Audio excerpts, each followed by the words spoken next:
Nicki Minaj has had an epiphany. I don't know if y'all have seen where she's actually been commending President Trump, especially the actions that he's been taking to secure the well-being of Christians all around the world, particularly in Nigeria. And so that's actually kind of made Nicki a Republican, some are saying, which is kind of interesting. Which I welcome Nicki Minaj to the grand old party. I think it's so important for us to have these cultural wins. I love to see it happen, and I think that there are just more of that coming.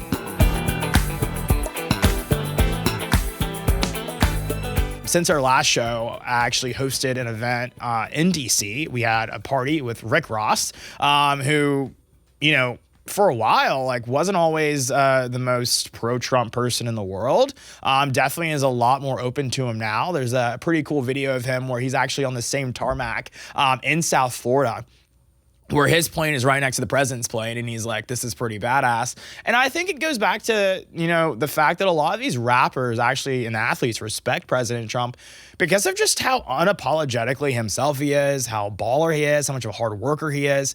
You listen to any rap song, right? And it's all about the glorification of success. It's about getting after it, becoming successful, attaining your goals, all of these things. And I think a lot of people see this in Trump. And I think now a lot of that cancel culture that was perpetuated upon our community, that was kind of shoved down the throats of the Black community, we've kind of broken those shackles and said, we don't give a damn anymore. And I think that a lot of rappers had been constrained by that, to be quite frank. A lot of them now that have come out and say, wait, I actually like Donald Trump. I like what he's doing. And I think all of this woke propaganda and woke bullshit is completely out of sync with the way that I grew up, the way that I live, and the way that I want my children to live. And so I kind of commend folks like Rick Ross who are coming out now and saying, hey, I'm actually totally okay with performing at a Republican event. I'm totally okay with performing for a bunch of Republicans. And it's good to see, someone like Nicki Minaj have the courage to come out and actually call out her own fans. And we'll throw that on the screen here, where she actually was being criticized by folks in the LGBT community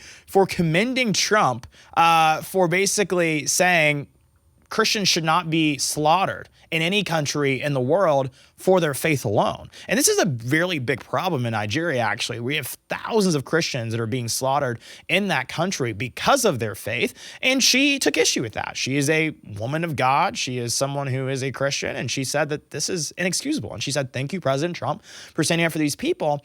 And these gays that follow her basically said, how dare you support this from President Trump? How dare you compliment him? How dare you thank him for anything? Because orange man bad, orange man bad. And she clapped back.